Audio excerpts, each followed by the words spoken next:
All right, we are live here on Blab for Social Suplex. Jeremy Donovan here with Ben Shafer. You can follow us at Pro Black Guy, at Ben the Kid. And we're going to be talking about this past week's NXT only on the WWE Network. For the low price of $9.99 a month. That's right. So NXT kicked off this week. We had Eva Marie versus Carmella. What are your thoughts on that, Ben?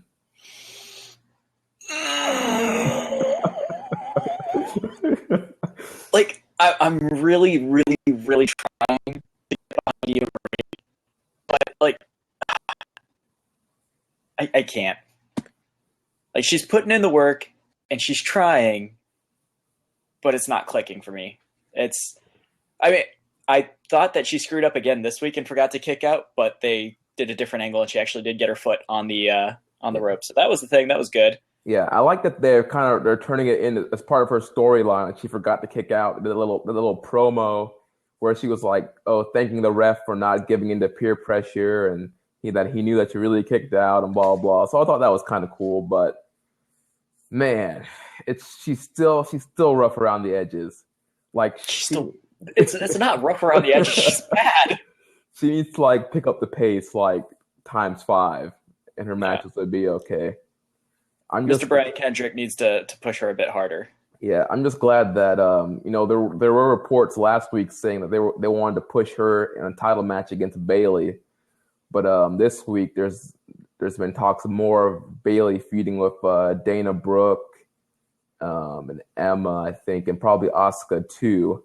So yeah, I can't imagine them putting the belt on her now unless they just want her to get mega heat right now. But that would just be well, I don't know. It depends on how fast they're trying to move Bayley up to the main roster, but yeah, I think they're going to keep Bayley on the main roster for a little bit. While they kind of rebuild that and get the other girls over, because there's still a lot of new girls that we're seeing pop up, but nobody really knows them. They're not over yet. So they kind of need Bayley to carry the flag as far as notoriety in the NXT women's division. Hold on. Speaking of new divas,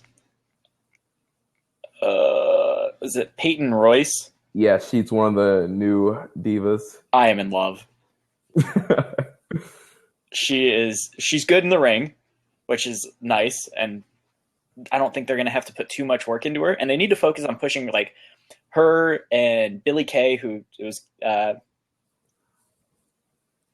she was Casey Cassidy, right? Yeah, I think so. No, she was Jessie McKay. Casey Cassidy is Peyton Royce. Yeah, and they're both from Australia, so right now they're kind of just been stuck together because they're both Australian and they're both tall.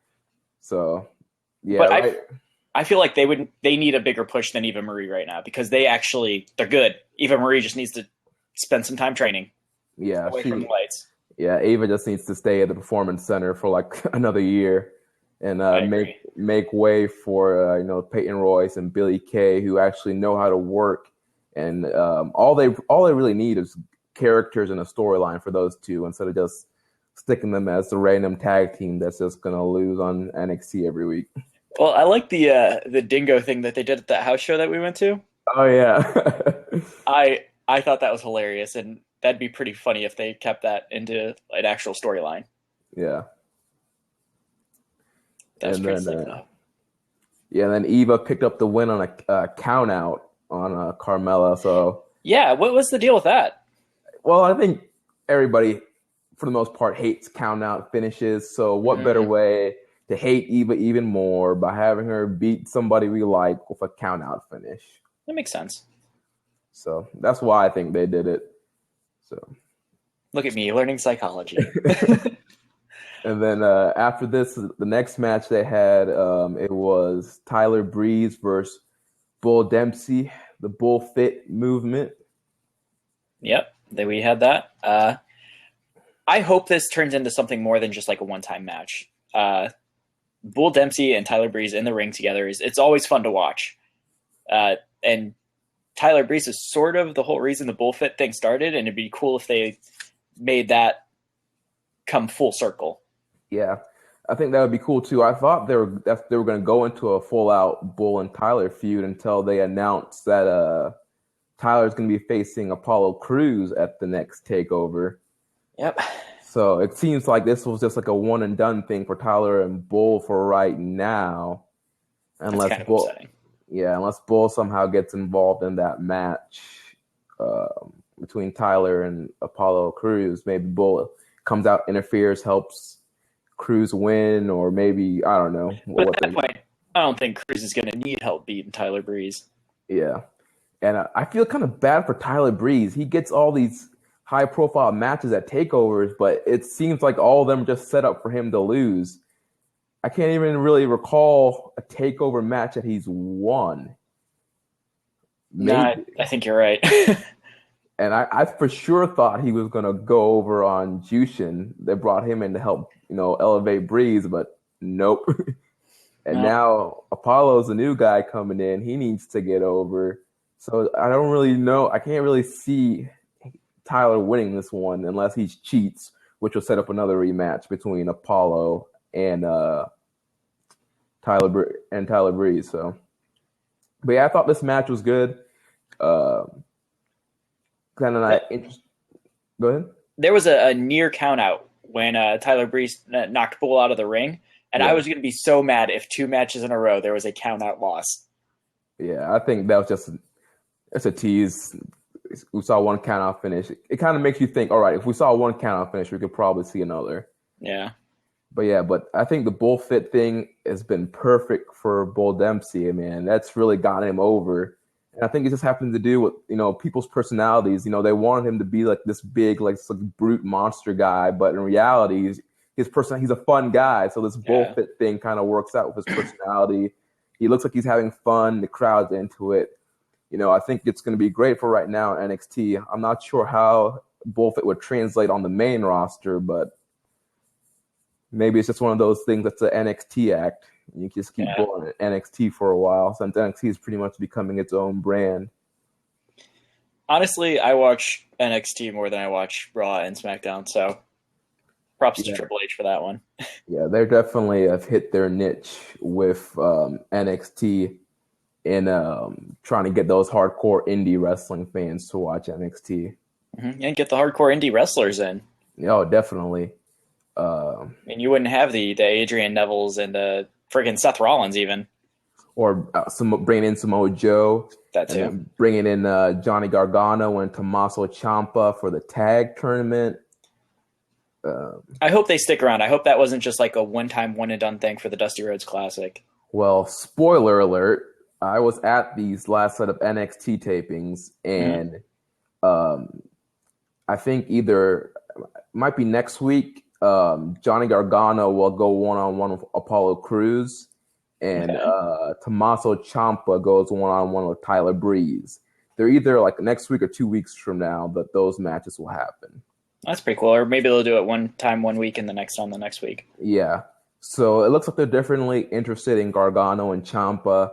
I'm not sure what the contract situation is going to be there, or they're just going to keep bringing them in. Now, I have a question regarding contracts and name changes and all that, because Kana became Asuka, but Samoa Joe is still Samoa Joe. Yeah. Now, do you think they negotiated that, or? Well, Samoa Joe's contract originally was structured the same way as Rhino's structure, where they could still take other outside bookings. Okay. So that's why they let them keep their name.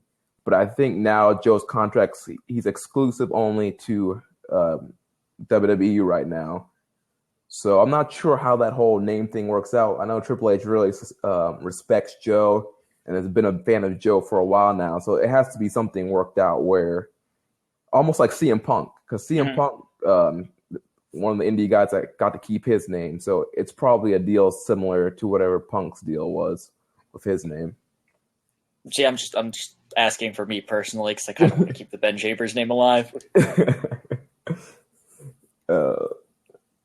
And so what I think after this match was the Asuka signing. I think you're right. Yeah. I don't have it pulled up in front of me, so I can't really tell you. Yeah, let me look at the old trusty phone here. But yeah, so yeah, after the Bull and Tyler match, yep, Regal comes out and he introduces Kana to be renamed Asuka. What do you think about the new name? Don't care. And that's kind of hypocritical of me because I know I'd want to keep my name. Yeah. But I mean, when they sign these contracts, I mean, they have some creative freedom to pick their name, right? Their new name. Yeah, and her new name, it's based off like another woman's Japanese wrestler, I believe. Okay. Yeah, so yeah, they definitely have input. I know usually time on Jericho's podcast, they talk about that where creative comes up with like a list of a bunch of first and last names, and some of them are really horrible, but they have input and like picking their names. I think I've heard some of those terrible names. Yeah, just ridiculous. And so yeah, Kana comes out. Regal introduces Kana or Asuka. Now the fans are hyped. They're excited she's here, and then we get Dana Brooke and Emma crashing the party, saying that they're the welcoming committee in NXT and how they ran off Becky and Charlotte, and they'll do the same to Asuka. So basically, what they're saying is they're just going to make Asuka go straight to the main roster because she's going to whoop everyone's ass. Yeah, exactly. When I heard that, I was like, well, you kind of ran them off to a bigger platform, so womp womp. So you ran them off, but did you really? Yeah. And so, go ahead. You first. All right. I was liking the segment at first, and then they told her to leave, and then I was just kind of waiting for something to happen. Like I felt like I was waiting for her to flip the table and just beat up both of them. Yeah, like I was thinking like when she went to the back, I thought she was like gonna come back out like her mask and like she had like her gear underneath the suit, and she was gonna come out and just like in her gear and just beat the crap out of both of them. We can only hope. Yeah. But even if they didn't want her to like get the upper hand yet, like I wish like Emma and Dana would have beat her down or something. Like I wish there was some kind of action. It was like leave, and it was just like this awkward, like okay, she walks off, awkward, and cut to commercial. Yeah, that took a bit too long for her to walk out of the ring. Yeah, like they teased like she was walking, like it was like, oh, she's gonna turn around, she's gonna turn back and run back in. No, where's she going? She's gone. So yeah, I'm really hoping for a handicap match like in the near future. Dana and Emma versus Asuka, and that would be a fun match to see because I know she's very talented in the ring, and she could probably lay the hurting down on both of them. Yeah, and I'm assuming they'll probably try and squeeze something in at the next takeover for Asuka, even though it looks like it's going to be that takeover. It's going to be pretty stacked so far because there is the 3-hour special. It's 3 hours. No, I don't. I was saying. Threw a couple more in there. Did I miss that? Because you have the semifinals and finals of the Dusty Rhodes Tag Team Classic that's going to happen the same night. Also, there's going to be Cruz and Tyler Breeze. And then there's the main event, the 30-minute Iron Woman match between Bayley and Sasha. I'm super excited for that. So that match is going to be off the charts. If it's anything like it was in Brooklyn, it's just the whole place is going to blow up. It's going to be incredible. Yeah, I personally wish their match main evented the Brooklyn match. No offense to Finn and Owens on the ladder match. It was a great ladder match, but that match was just a classic wrestling match, and the fans were hyped. There was like so much energy and emotion in that match. And then the ending, the 4 horsewomen celebrating that was a perfect. That could have been the perfect ending to a takeover. Yeah, but I do understand you want the championship match to be the last match on the card, like the men's championship match on the card. So we'll see what happens. But yeah, the Iron Woman match with Bayley and Sasha, it's gonna be great. Yeah. And then I think after the signing, I think they went straight to the main event, which was the tag championships. It was the newly crowned tag champs of Vaudevillains defending against the former champs Blake Murphy, and of course they have Alexa with her. And I thought this was a fine match. Probably almost equal paring as their match from Brooklyn. We got to see Blue Pants again. Now, and there's another question. What's the deal with Blue Pants? Are they going to sign her, or is she just there? That's something I've been trying to figure out, too, because she has merchandise. Does she? Yeah. There's a Blue Pants shirt on shop.com. And so I'm not quite sure how her contract is set up and what the deal is there, because originally she was just brought in as kind of an enhancement talent, to help put over Carmella, and now she's gotten over because of the whole Blue Pants and the song and everything, and so they keep bringing her back in. So I'm not sure what the deal, if they're actually going to give her an exclusive contract or what the deal is going to go on there. I hope they do. Yeah, I think she'd be a great addition to the NXT women's roster. I guess I have to work that out. I guess it all depends on how her independent bookings look for the rest of the year. Just as long as we can keep pushing Eva Marie further down the card so she can just keep training. Yeah, so that's what she needs to do. Yeah, Blue Pants will definitely be a better position than Eva Marie in a title match. But the Vaudevillains picked up the win. I found it interesting that the Vaudevillains got eliminated in the Dusty Rhodes Tag Team Classic. They faced off in Texas against Scott Dawson, Dash Wilder, and they picked up the win. So Dash and Dawson will be going to TakeOver.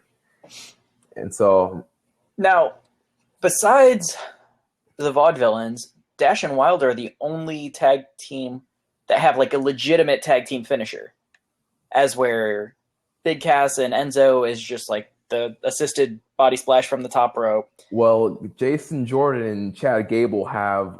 they do have one too, yeah. I forget what they call it, but Jason Jordan picks up the dude and throws him back, and then Gable catches him. Catches him in a bridging back suplex. Yeah, and I love that finish, and I love the team of Gable and Jason Jordan. And this weekend, I think they're going to face off against the Hype Bros. And then the winner of that match will advance. I think the winner of that match faces whoever wins Rhino and Corbin. And then Dawson and Wilder, they're going to go against Finn and Joe. Right. And I'm missing tag teams out of this list, I'm sure. Or does someone have a bye week? No, that's it. That's all who's left. Gable and Jordan against Hype Bros is like the last match to go for the semifinals. Enzo and... Oh, spoiler alert. They lost. Sorry. Spoiler alert. If you're watching this, spoiler alert. Next week on NXT is...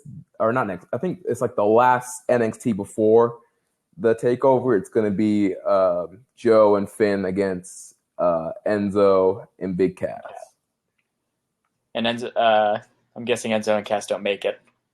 Well, I guess you're going to have to tune in next week on the WWE Network for $9.99 and find out if Big Cass and Enzo can overtake the superpower team of Balor and Joe. Oh, please. They are OP. WWE, please nerf. Well, and you know what? I think that this, with Balor and Joe, I think they're slowly setting up a heel turn for Joe for a title match. Yeah. Because if you notice in some of like their backstage stuff, like Joe's always like touching the bell or like kind of giving like Finn like a little slap on the back kind of thing. So it's like, So yeah, they're definitely planting the seeds for that. And the next TakeOver after this one, I think is going to be the one in the UK. So Joe versus Finn would be a great main event for the UK audience and for that TakeOver event. Now, do you think that they're going to move Finn up to the main roster soon? Or do you think there's a place for him up in the main roster yet? I don't think there's a spot for him just yet on the main roster. I think they're going to keep him in NXT. They need to keep him in NXT until you get back Sami Zayn and Hideo Itami, because all the other single babyface stars are still kind of being built up. You know, Bull Dempsey's getting built up. Apollo Crews is getting built up. As far as on the singles side, I'm not sure. I'm not really thinking of any other like baby faces that they're building right now. So definitely they need Finn on there just to be like the top baby face guy that draws and people are going to pay to see when they go to these shows that are outside Florida.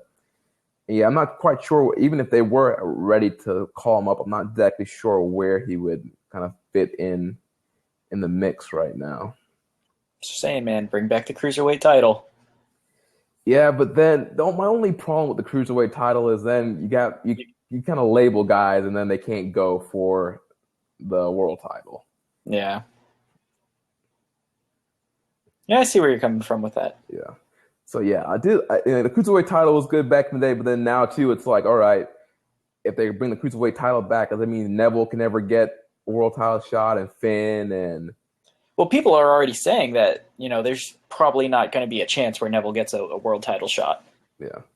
Well, it's just all in the booking. I mean, right now he's mid to low card right now in this feud with Stardust.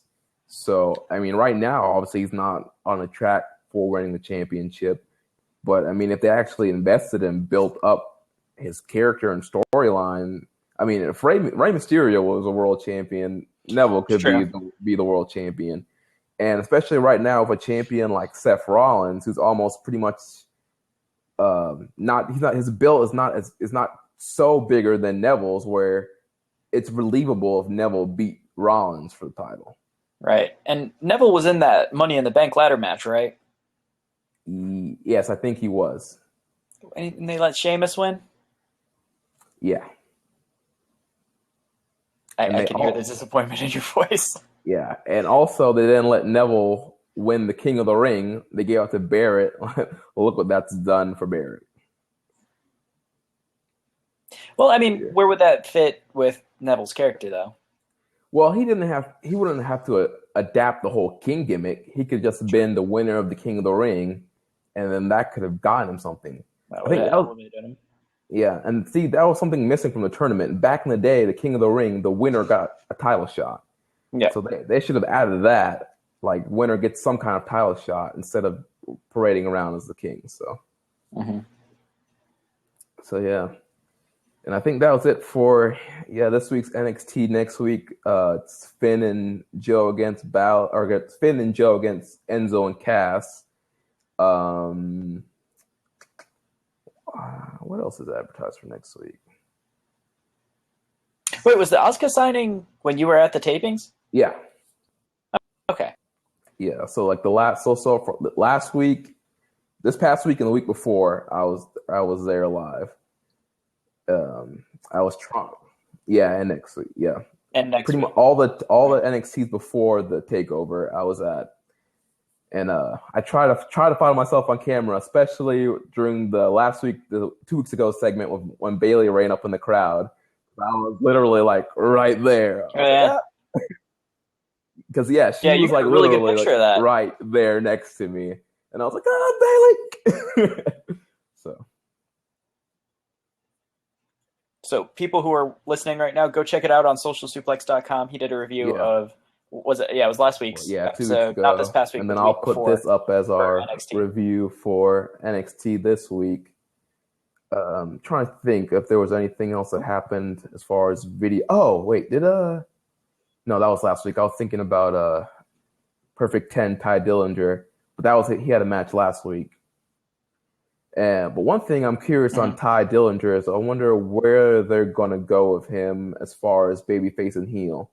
Because I feel like they were starting the gimmick out as heel, but now it's so over with everybody chanting 10.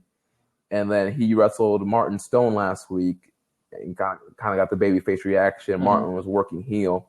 So I'm curious if they decided maybe they switch over Ty as a babyface to get him worked up as the top babyface.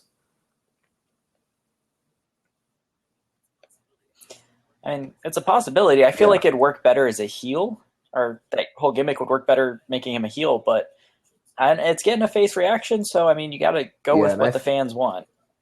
And NXT has done really well with doing that. An NXT, he might be better off in a face, but I think a bigger main roster crowd, which will have little kids and women, they might it might be easier for him to be a heel on the main roster with the Perfect 10 gimmick than on NXT.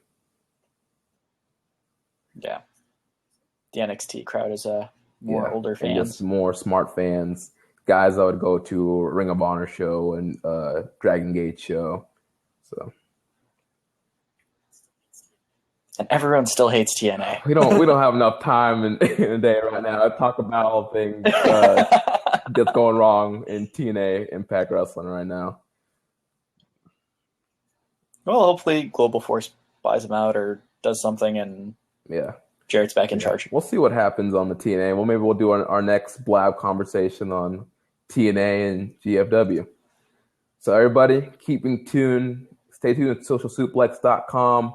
We're going to be adding a lot more audio and video content on there. Follow us at Social Suplex. You can follow me at Pro Black Guy. You can follow Ben at Ben the Kid. And let us, 2 Ds. With 2 Ds. Let us know what you thought about our Blab recording. Also, check out all the rest of the articles on the website. Everything is top-notch, really entertaining to read even. And, Thanks.